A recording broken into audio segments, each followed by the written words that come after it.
Picture this, a dusty bar, an outlaw with a dark past, and a high noon shootout. Classic Western, right? Now swap the horse for a falling apart spaceship. The lawless town for forgotten planets on the edge of the galaxy, and the outlaw? Well, he's still very much an outlaw. That's the brilliance of Firefly. A space Western that's nothing like Star Wars and its all-powerful Jedi. On the contrary, this universe is dirty. The tech is always breaking down, and the heroes are the losers of a civil war just trying to make ends meet. The crew of the Serenity isn't the galaxy's elite.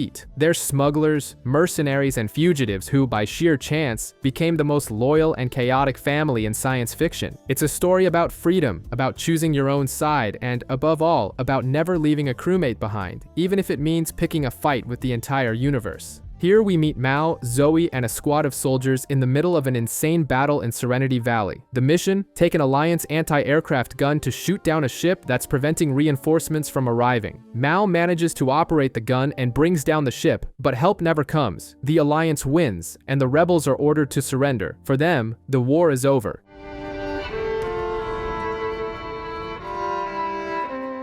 Cut to 6 years later, Mal is now the captain of Serenity, a Firefly-class transport ship with Zoe as his second in command. They're trying to salvage cargo from a derelict freighter when an Alliance cruiser shows up. To avoid getting caught, they shut everything down, but the ship's residual heat gives away their position. Amid the chaos, Wash uses a decoy that mimics a distress call to fool the cruiser and manages to escape with the cargo. The problem is, the cargo, a bunch of unidentified bars, is stamped with an Alliance seal. They try to sell it to their contact, Badger, on Persephone, but the guy backs out of the deal. The reason? The cargo is molecularly tagged and traceable. Now they're stuck with dangerous stolen goods. Meanwhile, new passengers come aboard. A shepherd named Book, a wealthy doctor named Simon, and a strange man named Dobson. We also meet Nara, a companion, not a streetwalker, but something closer to a high-end geisha, whose status opens doors for the ship. During an argument, Mal discovers someone on board sent a message to an Alliance cruiser. He thinks the traitor is Simon and confronts him, only to find out the real Alliance agent is Dobson. In the confusion, the mechanic, Kaylee, is shot. Simon, who is actually a fugitive, says he'll only treat her if Mal evades the Alliance. Mal reluctantly agrees. Simon's mysterious cargo? It's his sister River, a young girl who is experimented on by the Alliance. After a tense encounter with a ship belonging to the dreaded Reavers, they arrive on Whitefall to sell the bars to a woman named Patience. The deal turns into a fighter fight, but the Serenity crew comes out on top. On the way back to the ship, Dobson, who had been tied up, gets free and takes River hostage. Without even blinking, Mal shoots him and kicks his body out of the airlock. To top it all off, they use a crazy maneuver to fry the pursuing Reaver ship and barely escape. In the end, Mal offers Simon and River a place on the crew as the ship's doctor. It's Unification Day, and Mal, Zoe, and Jane are in an Alliance-friendly bar. When a big brute toasts the Alliance victory, Mal refuses to raise his glass. Things escalate quickly into a full-blown bar brawl, with the three from Serenity outnumbered. Luckily, Wash shows up with the ship and threatens to fire on the bar, an epic bluff since Serenity has no weapons. Every man there go back inside, or we will blow a new crater in this little moon. Back on the ship, River wakes from a nightmare about the academy where she was tortured. Despite her trauma, she shows her genius by identifying the ship's class just by looking at the infirmary. Needing money, the crew takes a job from Niska, a ruthless crime lord famous for his cruelty, robbing a cargo train. The plan is simple. Mal and Zoe board the train, while Jane rappels down from Serenity to grab the cargo from a car. But the plan goes wrong. They discover Alliance soldiers on the train, one of whom spots the heist. Jane gets away with the cargo, but Mal and Zoe are left behind. In the town of Paradiso, they're detained by the sheriff, who is suspicious of their story. There, they learn they've stolen a shipment of vital medicine for the town, which is suffering from a degenerative disease. Inara uses her companion status to get the two out of jail, pretending they're her indentured servants. With a guilty conscience, Mal decides to return the medicine, even knowing Niska won't be happy. And he isn't. Niska's henchmen, led by a giant named Crow, track down Serenity. The negotiation turns into a beatdown, which the Serenity crew wins. Mal returns the medicine to the sheriff of Paradiso and tries to settle things with Crow, but the henchman keeps making threats. Mal, having lost his patience, kicks the guy into a running engine turbine. End of discussion. Meanwhile, mysterious agents in blue gloves personally take over the hunt for River. The Serenity crew is playing basketball in the cargo bay when a body hits the ship's windshield. They find the transport ship adrift and decide to investigate. The place seems deserted, so they start salvaging supplies. River, hearing ghostly voices, wanders onto the ship. The cargo hold is a horror show. Colonists' bodies are strung up from the ceiling, victims of a Reaver attack. Jane is attacked by the sole survivor, a man driven mad by the horror he witnessed. Mal knocks him out. While Shepherd Book holds a funeral for the dead, Kaylee discovers the derelict ship is booby-trapped. An explosive is set to detonate when Serenity disengages. She manages to disarm the bomb at the last second. As soon as they break free, they're intercepted by an Alliance cruiser Dot. The commander finds the mutilated survivor aboard Serenity and accuses Mal of being responsible for the atrocities. Mal pieces together the truth. The survivor went so insane that he began to mimic his torturers, self-mutilating and turning himself into a Reaver. The man snaps, kills the cruiser's medical team, and gets back aboard Serenity. Mal convinces Commander to let him lead the troops through his own ship to hunt the man down. Aboard Serenity, the new Reaver attacks the commander. Mal has no choice but to snap the savage's neck to save everyone. As thanks for saving his life, Commander lets Mal and his crew go, but he confiscates all the cargo they salvaged. As Serenity departs, the Alliance cruiser fires on the derelict ship, destroying it and ending the Reaver threat in that area. Mal and Jane are playing pool, but the peace is short-lived. They discover their opponents are slave traders. Mal, being Mal, picks one of their pockets and a fight breaks out.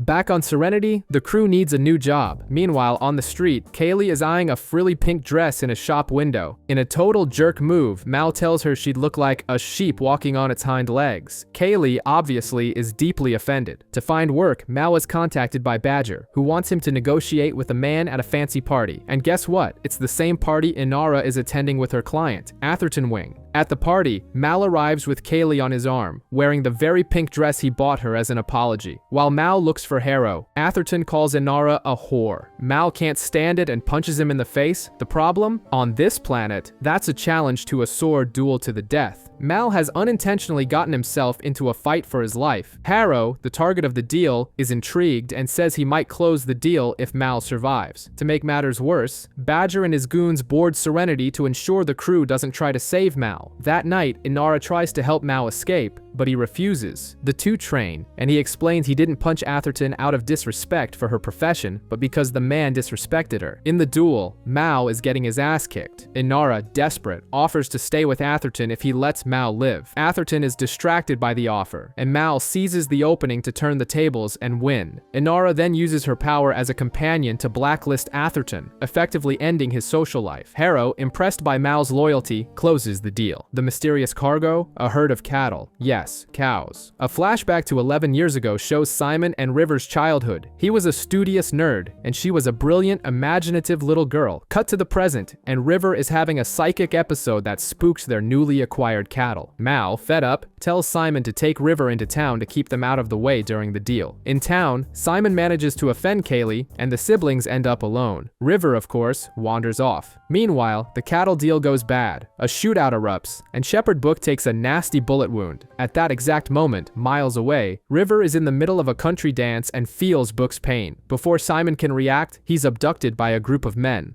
Gotta move faster. Won't get there for dark. Get where? Where are we going? Shut up! Mal and Zoe get booked back to Serenity, but they need a doctor. With Simon missing, Mal makes the gut-wrenching decision to abandon the Tam siblings to save Book. We see Serenity taking off, leaving the two behind. But here's the twist. The kidnappers are actually the people of an isolated village in desperate need of a doctor. Simon, though reluctant, begins treating the sick. On Serenity, out of options, Mal hails an Alliance ship. The captain is a jerk until he sees Book's ID. Then, suddenly, he becomes incredibly helpful and offers top-tier medical treatment. The mystery deepens. Who is Shepherd Book really? Back in the village, River uses her psychic abilities to read the leader's mind, revealing that he murdered his predecessor. The superstitious folk freak out and decide to burn River as a witch. Simon, refusing to abandon her, decides to die by her side. At the last second, Serenity returns. The leader says, "The girl is a witch." Mal points his gun and replies, "Yeah, but she's our witch, so cut her the hell down." Back on the ship, Simon asks why Mal came back. He simply says, Thanks, you're part of my crew. Episode 6 opens with a scene straight out of a western. Jane and Mal, dressed as a woman, pretend to be a helpless couple in a wagon. It's a trap, and with Zoe's help, they take out some bandits. At the celebration party, a local girl gives Mal a crown of flowers, wine, and a dance. There's just one problem. It's a local wedding ritual. Back on Serenity, the young woman, Saffron, introduces herself as Mal's new wife. The crew, of course, gathers to watch the fireworks. Mal tries to get out of it, but Saffron is incredibly submissive and promises to be a good wife. Shepherd Book even warns him, if anything happens, Mal will burn in a very special level of hell. Saffron is an amazing cook and wins everyone over, except Zoe, who remains suspicious. Even Jane tries to trade his favorite gun for her. The situation gets more tense when Saffron enters Mal's room, wearing only a sheet, ready for their wedding night. She kisses him, and he passes out instantly. Her lipstick was poisoned. The con artist tries to seduce Wash, fails, kicks him until he's unconscious, locks the bridge, and flees in a shuttle.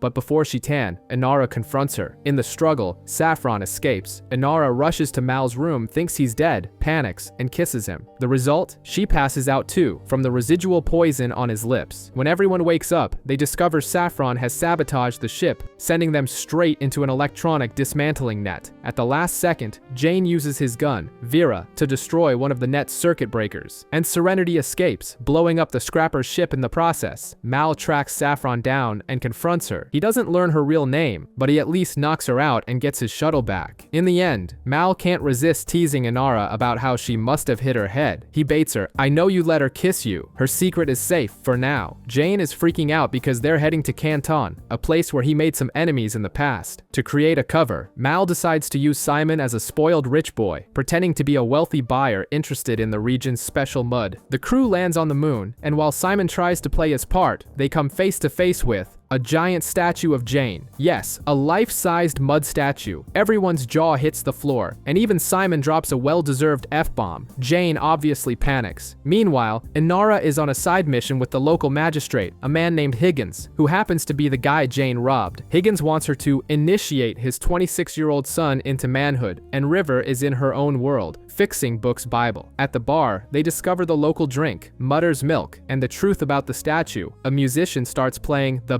Ballad of Jane Cobb. The song tells how Jane robbed from Higgins and dropped the money from the sky for the poor, but the reality is different. His ship was hit, and he had to jettison the cash to avoid being shot down. A hero by accident. Of course, the fame goes to Jane's head, and a crowd gathers to celebrate their hero. His old partner Stitch, whom Jane left behind, shows up and tells everyone the truth. The heroic act was just a mistake. But as Stitch goes to shoot, a young boy jumps in front of Jane and dies for his hero. Jane is devastated, kills his ex-partner, and knocks down his own statue, screaming that he's no hero.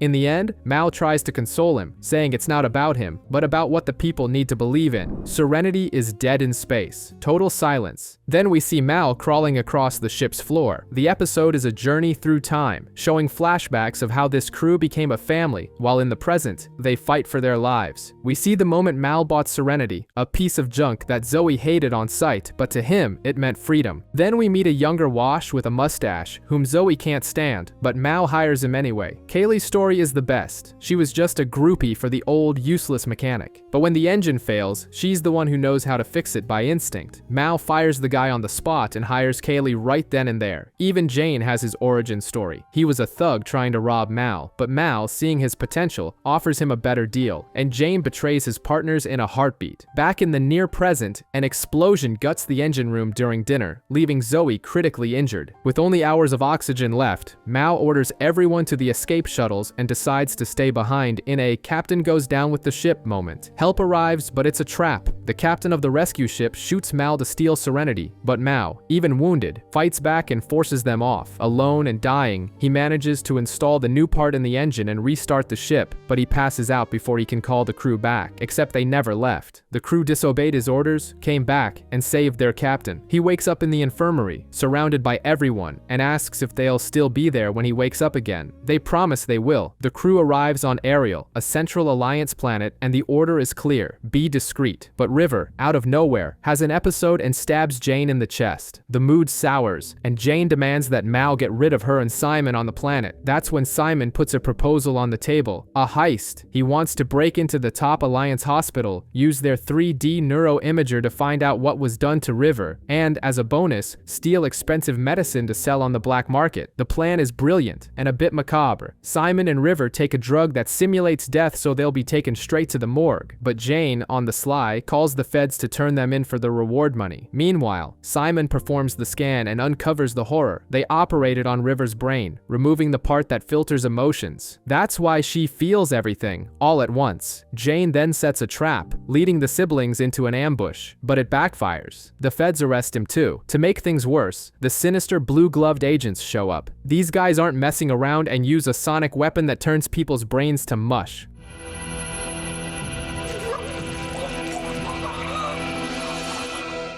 They're after River. Mal and Zoe arrive just in time and rescue everyone amidst the chaos. Back on Serenity, Mal is no fool. He figures out there was a betrayal and corners Jane in the airlock. Mal opens the outer door to space and lays it out. Betraying the crew is betraying him. Jane confesses, but in the end, he doesn't beg for his life. He begs Mal not to tell the others what he did. This shows a glimmer of shame, and Mal spares his life, but the warning has been given. The episode closes with Simon giving River a sedative, saying it's time to wake up. The sinister Niska, the crime lord from the train job, is back and torturing another poor soul. And wouldn't you know it, he quotes the same warrior poet that Book was just discussing with Simon. Coincidence? Unlikely. Niska's assistant informs him that a Firefly-class ship is nearby, and the villain cracks a smile, eager for his revenge on Mal. On Serenity, the mood is lighter. Kaylee and River are playing tag, and Inara is nervous about the arrival of an important client. Mal promises to behave, but the whole crew is on standby to see who it is. And the surprise, the client is a woman. James' reaction? I'll be in my bunk. A classic. Meanwhile, Zoe and Wash are having a spat. They're eating apples, and Mal and Zoe tell a war story about explosive rigged apples. Wash gets jealous, and things get worse when he finds out Zoe lied to him about one of Mal's decisions. For payback, Wash sabotages a shuttle and demands to go on the mission in Zoe's place, just to have some guy time with the captain. Of course, it all goes wrong. The mission was a trap, and Niska's men capture Mal and Wash. Back on Serenity, Zoe gathers all their money for the ransom, but Niska is a sadist. He accepts the money, but will only release one of them. Zoe doesn't hesitate and chooses Wash. Disappointed, Niska cuts off Mal's ear and gives it to her as change. Now it's personal. The entire crew, even Jane, bands together to rescue the captain. The fight happens on two fronts. At the entrance, Book proves he's a shepherd in name only, and puts bullets in the enemy's kneecaps, because the Bible is a little fuzzy on the subject of kneecaps. But the real star is River. She takes Kaylee's gun, closes her eyes, and drops 3 enemies with 3 perfect shots. She even utters Kaylee's phrase, "No power in the verse can stop me."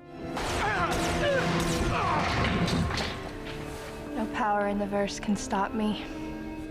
Inside, Mal and Wash are being tortured but spend the whole time arguing about their relationship with Zoe, ignoring the pain. Mal manages to break free, but the torturer is a tough nut to crack. The team arrives in the nick of time and unloads on the brute, who falls into an industrial grinder. In the end, with Mal's ears sewn back on, he and Zoe tease Wash by pretending to be intimate. Wash, annoyed, drags his wife to their room, and Jane, who's no fool, helps himself to their abandoned soup. Episode 11 opens with Mal, stark naked in the middle of the desert, philosophizing. Yes, it's that random. But a flashback to 72 hours earlier shows how he got there. Mal runs into an old war buddy, Monty, who proudly introduces his new wife, Saffron, the con woman who nearly stole Serenity. Mal and she draw guns on each other instantly. When Mal reveals Saffron is his wife, her house of cards collapses, and Monty abandons her there with Mal. To avoid being stranded, Saffron proposes a high-stakes heist, stealing an ancient laser pistol, the Lassiter, from a wealthy collector named Duran. Mal, partly spurred by a fight with Inara in which she called him a petty thief, decides to accept. Back on Serenity, the crew is pissed to see Saffron. Zoe, before agreeing to the plan, punches her in the face to make things clear. Meanwhile, River gives Simon a cryptic warning about Jane, saying he's afraid we'll know what he did on Ariel. The heist begins, but there's a twist. The owner of the mansion, Duran, appears and embraces Saffron, calling her Yolanda, his wife who's been missing for 6 years. Mal is completely lost. Despite the awkwardness, Saffron tries to continue the robbery, but Mal, fed up, tells Duran the truth and tosses the pistol into a trash chute. Saffron knocks poor Duran out and escapes with Mal as the feds arrive, but that was the plan all along. Saffron betrays Mal again, leaving him naked in the desert and fleeing with the shuttle. She arrives at the dump to retrieve the pistol, but who should appear? Inara, holding the gun. It turns out the Serenity crew was playing Saffron from the start. Inara, knowing the grifter would pull something, set up a countercon and trapped her in a garbage container.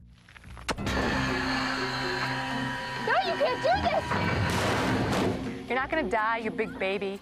In the infirmary, Jane wakes up paralyzed from an injury. Simon, in a very passive-aggressive way, says that as a doctor, he will never harm him, no matter what he's done. But right after, River appears and whispers, also, I can kill you with my brain. The episode closes with Serenity rescuing a still-naked Mal, celebrating the successful plan that finally earned them a decent payday. The crew is strolling through a space station that looks like a bizarre marketplace. Simon tries to flirt with Kaylee while they look at a supposed alien, which is actually just a mutant cow fetus. He ruins the moment by saying she's one of the few female options on the ship, and Kaylee storms off. Later, it's mail call. James gets a hideous hat knitted by his mother, which he wears with immense pride. The second package is a coffin addressed to Mao and Zoe. Inside is the body of Tracy, a soldier who served with them in the war. A flashback shows how they saved the kid during a battle. Back in the present, the coffin comes with a recorded message from Tracy himself, asking them to take his body home. But a corrupt Alliance agent, Womack, is hunting for the same coffin. The crew thinks he's after the Lassiter pistol, but when Simon is about to start the autopsy, the corpse jumps off the table. Tracy confesses he's not dead. He's smuggling illegal organs inside his own body. He double-crossed the original buyers, who happen to be Womack's men. A chase ensues, and Serenity hides in an ice cave. The situation gets tense, and Tracy, paranoid, pulls a gun, shoots Wash, and takes Kaylee hostage. He calls Mal and Zoe suckers. The betrayal is the last straw. When Tracy turns to shoot Jane, Mal shoots first, wounding him critically. Agent Womack boards the ship, all authoritarian, but Book steps in and puts him in his place. The Shepherd reveals he knows about Womack's dirty dealings and threatens him not so subtly, basically telling him to get lost or become a statistic. Womack backs down, but not before telling Jane his mother's hat makes him look like an idiot. Tracy realizes what a fool he's been. He got himself shot for nothing and ruined Book's plan. With his last breath, he asks again to be taken home. In a somber scene, the crew fulfills the fallen soldier's last wish and delivers his body to his family.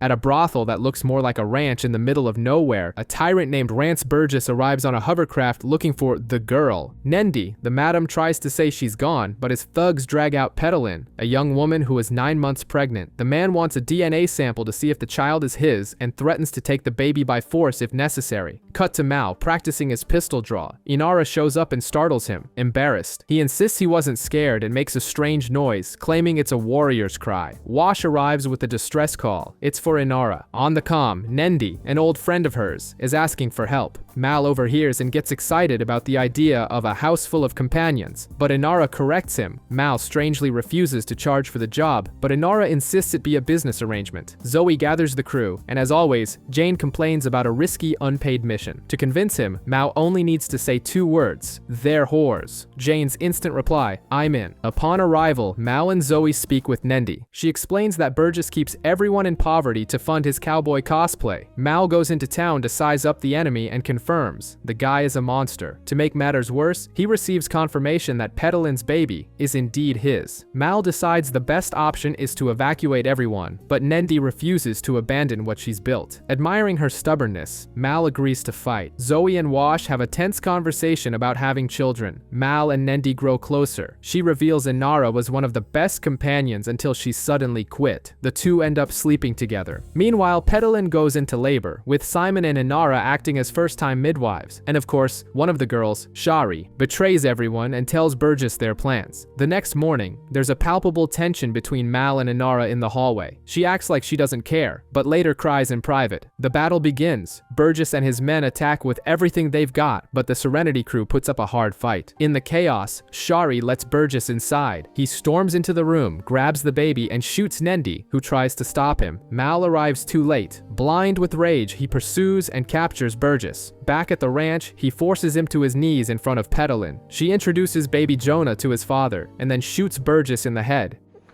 Jonah, say hi to your dad.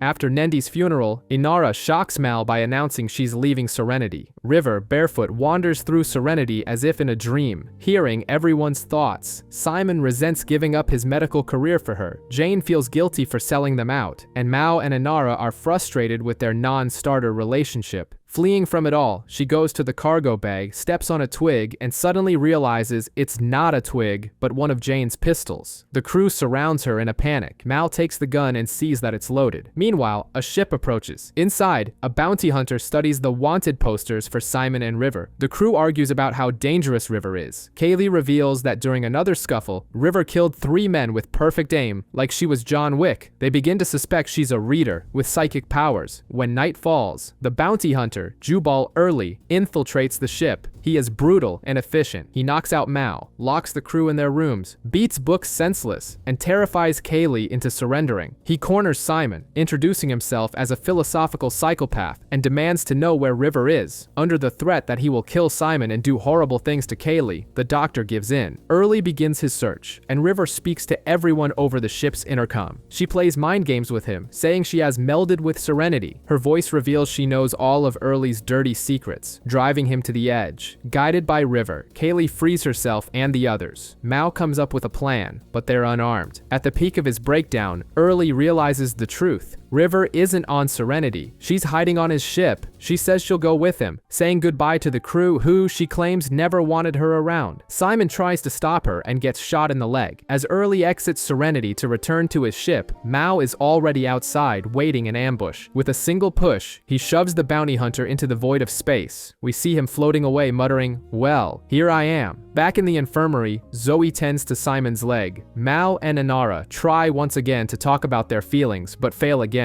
In the end, Kaylee and River, still barefoot, are playing in the cargo bay, showing that things, in their own way, have returned to normal.